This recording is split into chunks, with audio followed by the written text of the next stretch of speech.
Student. Today we shall discuss about the topic reserved consciences.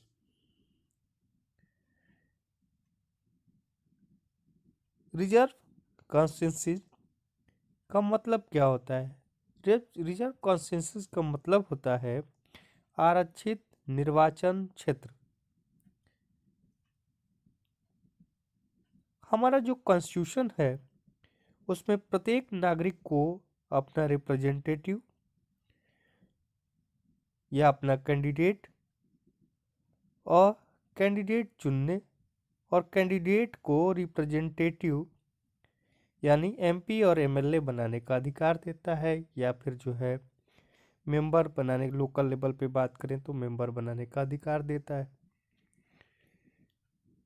The constitution maker यानी जो constitution बनाने वाले लोग थे वो इस बात से चिंता थी कि उनको इस बात का टेंशन था, चिंता थी कि ऐसा संभव है कि जो ओपन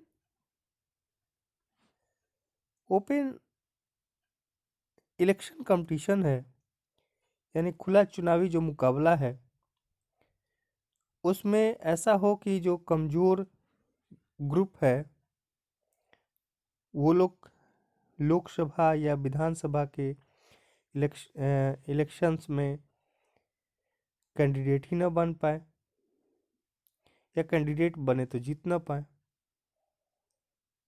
मोस्टली यही था कि कैंडिडेट ही ना बन पाए क्योंकि उनका ग्रुप ही कम है।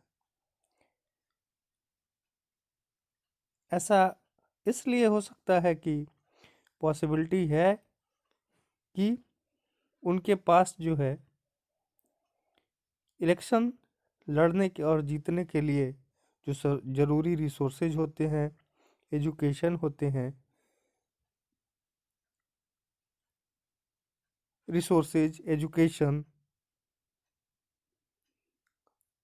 और लोगों के साथ उनका जो संपर्क हो, ऐसा उनके पास हो ही नहीं। इसके विपरीत जिनके पास रिसोर्सेज हैं, जो प्रभावशाली लोग हैं, वो इलेक्शन जीत जाए तो कभी उनको मौका ही नहीं मिल सकता चुनाव लड़ने का, इलेक्शन में पार्टिसिपेट करने का या इलेक्शन जीतने का। अगर ऐसा होता है तो पार्लियामेंट या फिर लेजिस्लेटिव असेंबली में एक बहुत बड़ी आबादी के बड़े हिस्से की जो वॉइस है वो पहुंच ही नहीं पाएगी, उनकी प्रॉब्लम जा ही नहीं पाएगी। ऐसी स्थिति में क्या होगा, डेमोक्रेसी जो है वो सही नहीं हो पाएगा, सही तरह की डेमोक्रेसी आ नहीं पाएगी और हमारी व्यवस्था केवल कहने को डेमोक्रेटिक हो जाएगी। इसलिए हमारे संविधान के निर्माताओं ने एक स्पेशल सिस्टम बनाने की सोची और इसी स्पेशल सिस्टम को हम कहते हैं रिजर्व कॉन्स्टिट्यूंसीज। इसके लिए उन्होंने कुछ कॉन्स्टिट्यूंसीज को शेड्यूल कास्ट और शेड्यूल ट्राइब्स के लिए शेड्यूल कास्ट और शेड्यूल ट्राइब्स के लिए क्या कर दिया, रिजर्व कर दिया। शेड्यूल कास्ट और शेड्यूल ट्राइब्स के लिए कुछ कॉन्स्टिट्यूंसीज जो है रिजर्व कर दिया।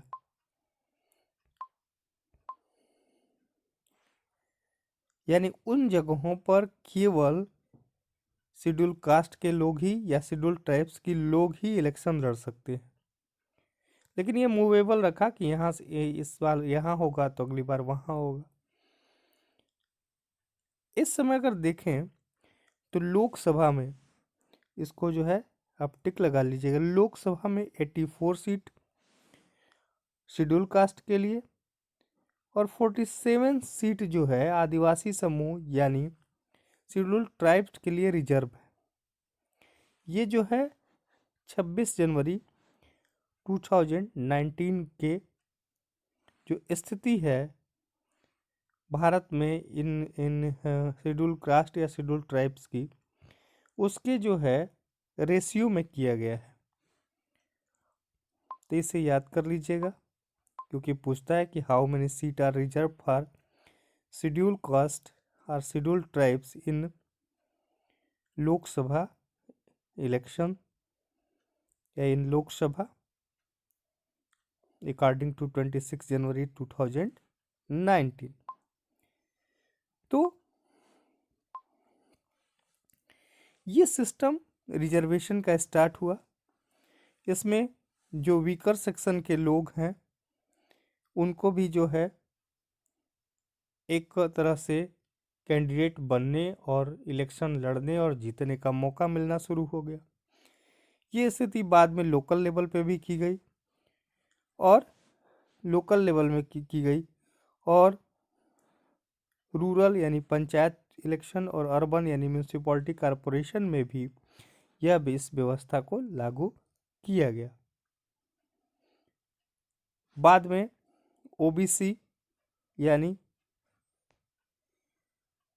यानी अदर बैकवर्ड क्लासेस को भी रिजर्वेशन मिला।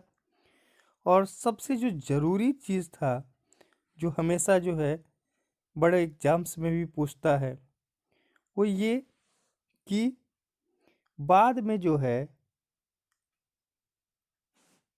1/3 सीट, ये 1/3 सीट जो है रिजर्व कर दी गई रूरल और अर्बन लोकल इलेक्शन में। किसके लिए? वीमेंस के लिए। किसके लिए की गई? वीमेंस के लिए जो है, वीमेंस के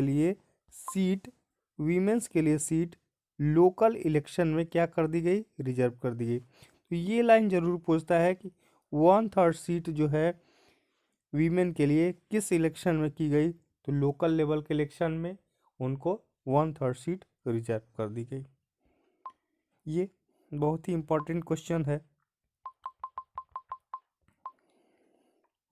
अब हम नए टॉपिक पे चलते हैं, वोटर लिस्ट। वोटर लिस्ट को समझेंगे। वोटर लिस्ट का सीधे मतलब होता है मतदाता सूची, लेकिन वोटर लिस्ट ही हमको अच्छे से समझ में आता है। एक बार जो है जब कॉन्स्टिट्यूंसीज डिवाइड हो जाती है, कॉन्स्टिट्यूंसी फिर से बता दें कि पूरे भारत में लोकसभा इलेक्शन हो तो पूरे भारत को छोटे छोटे पार्ट में डिवाइड कर ली जाती है और ये कॉन्स्टिट्यूंसीज कहलाती हैं। अगर स्टेट इलेक्शन हो यानी लेजिस्लेटिव असेंबली के इलेक्शन हो तो पूरे स्टेट को छोटे छोटे पार्ट में डिवाइड कर लिया जाता है और वहाँ पर हर एक पार्ट में जो है एमएलए, अगर लेजिस्लेटिव असेंबली के इलेक्शन हो तो एमएलए की पोस्ट के लिए लोग खड़े होते हैं और अगर लोकसभा इलेक्शन हो तो एमपी के पोस्ट के लिए खड़े होते हैं। तो एक बार जो है ये फैसला हो जाता है, उसके बाद जो है ये तय किया जाता है कि कौन कौन एलिजिबल है वोट देने के लिए। और इसलिए इसको अंतिम दिन के लिए नहीं छोड़ा जाता जिस दिन वोट होना है, बल्कि वोट करने की एबिलिटी रखने वाले लोगों की जो सूची है बहुत पहले ही तैयार कर ली जाती है और इसी सूची को हम वोटर लिस्ट कहते हैं। इसको जो है याद रखिएगा, इसको इलेक्टोरल रोल भी कहते हैं। पूछेगा, ये क्वेश्चन पूछ सकता है, बहुत ही इंपॉर्टेंट क्वेश्चन है। तो यहाँ से आप यहाँ तक पूछ देगा तो लिखना पड़ेगा वोटर लिस्ट क्या होता है। तो ये वाली पूरी लाइन लिखेंगे। Once the constituencies are decided, the next step is to decide who can and who cannot vote. This decision can be left to anyone till the last day. In a democratic election, the list of those who are eligible to vote is prepared much more before the election, given to everyone. This list is officially called the electoral rolls are and commonly known as the voter list. तो इसे आप तैयार कर लेंगे, what is voter list. ये एक महत्वपूर्ण जो है स्टेप होता है, किसके लिए? फॉर इट इज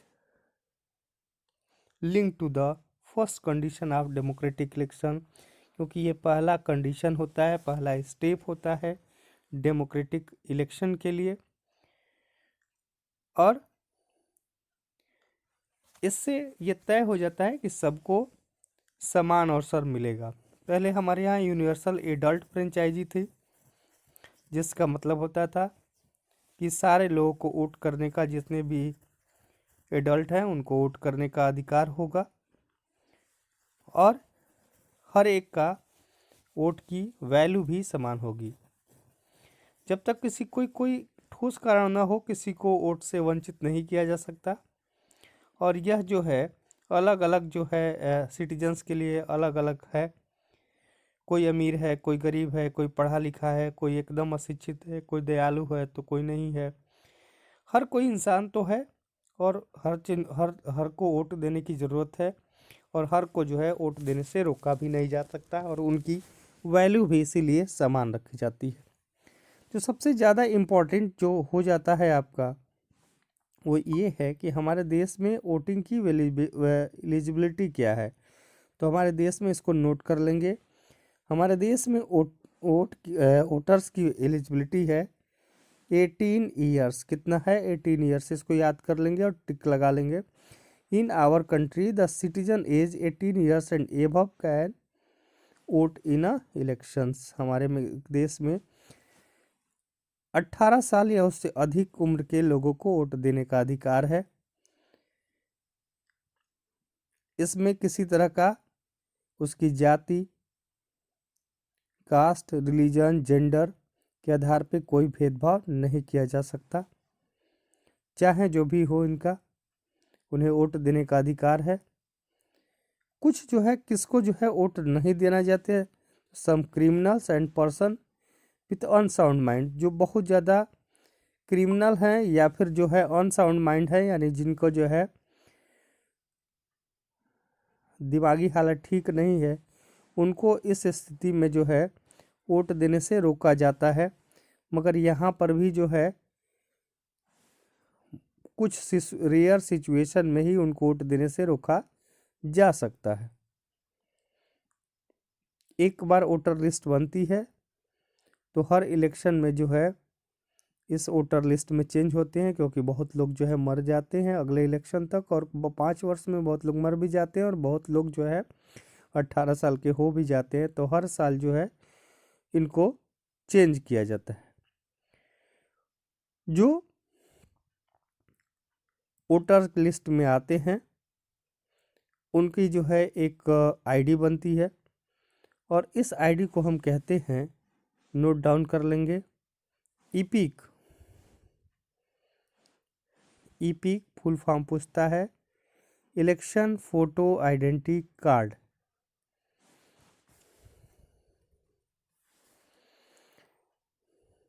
इसके तहत इलेक्शन फोटो आइडेंटिटी कार्ड कुछ सालों से बन रहा है, जिसमें उसकी फ़ोटो होती है और उसकी आइडेंटिटी होती है, और सबको जो है गवर्नमेंट जो है ये कार्ड देने की कोशिश करती है।